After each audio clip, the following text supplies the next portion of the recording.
Meal மேக்கரை பயன்படுத்தி இன்றைக்கி செம்ம டேஸ்ட்டான ஒரு ரெசிபிங்க. கண்டிப்பாக வீடியோ வந்து ஸ்கிப் பண்ணாமல் கடைசி வரையும் பாருங்கள். புதுசாக பார்க்குறவங்க நம்ம சேனலை ப்ளீஸ் ஃபாலோ பண்ணிவிட்டு பாருங்கள் ஃப்ரெண்ட்ஸ்.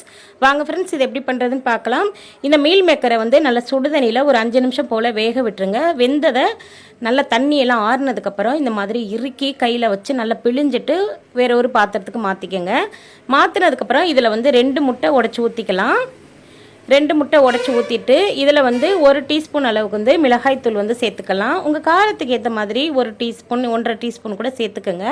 நல்லா காரசாரமாக சாப்பிடக்கூடியவங்க. 1/2 டீஸ்பூன் அளவுக்கு வந்து மஞ்சள் தூள் வந்து சேர்த்துக்கலாம். இது கூட 1/2 டீஸ்பூன் அளவுக்கு வந்து உப்பு போட்டுக்கலாம். 1 டீஸ்பூன் அளவுக்கு வந்து மிளகுத்தூள் வந்து சேர்த்துக்கோங்க. மிளகுத்தூள் சேர்க்க விருப்பம் இல்லாதவங்க கரம் மசாலா கூட சேர்த்துக்கலாம். ரொம்ப ரொம்ப டேஸ்ட்டாகவும் வாசனையாகவும் இருக்கும். இதை வந்து ஒரு ஸ்பூன் வச்சு நல்லா கலந்துடுங்க.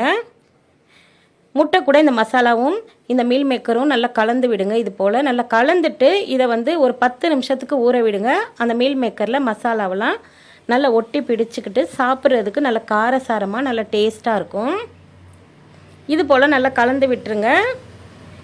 எப்போவுமே நீங்கள் வந்து சப்பாத்திக்கு கிரேவி வச்சுருப்பீங்க, 65 பண்ணியிருப்பீங்க. ஒரு தடவை மட்டும் இந்த மாதிரி ட்ரை பண்ணி பாருங்கள்.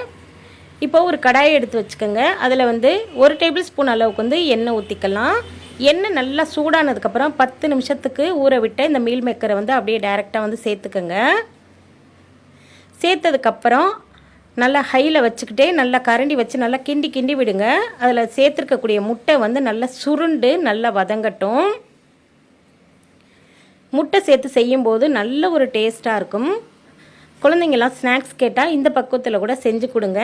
நல்லா சாப்பிட்றதுக்கு நல்லா இருக்கும். காரசாரமாகவும் நல்லா டேஸ்ட்டாகவும் இருக்கும். முட்டை கூட நல்லா கலந்ததுக்கப்புறம் இதை வந்து வேறு ஒரு பாத்திரத்துக்கு மாற்றிக்கணும். ரொம்ப முழுமையாக வேக விட்டுற வேண்டாம். இந்த பக்குவத்துக்கு வதங்கணும். முட்டை வந்து அந்த மசாலாவில் நல்லா ஒட்டி பிடிச்சிக்கணும். தனித்தனியாக திரியாக இருக்கக்கூடாது. இதை வேறு ஒரு பாத்திரத்துக்கு மாற்றினதுக்கப்புறம் நம்ம வந்து இதில் அதே கடாயை எடுத்து வச்சுக்கோங்க.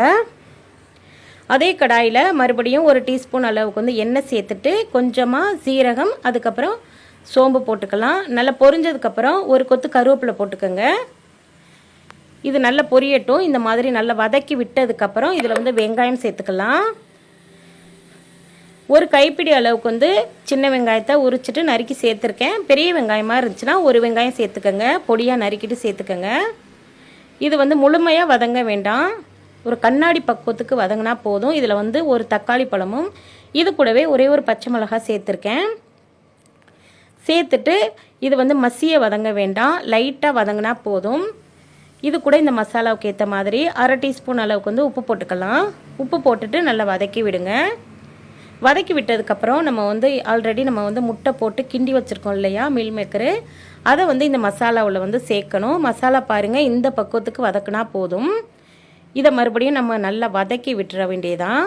இதில் வந்து உங்களுக்கு விருப்பப்பட்டீங்கன்னா இதில் வந்து டொமேட்டோ கெச்சப் சேர்த்துக்கலாம், இல்லைனா சோயா சாஸ் சேர்த்துக்கலாம். உங்கள் விருப்பப்படி எது வேணாலும் சேர்த்துக்கலாம்.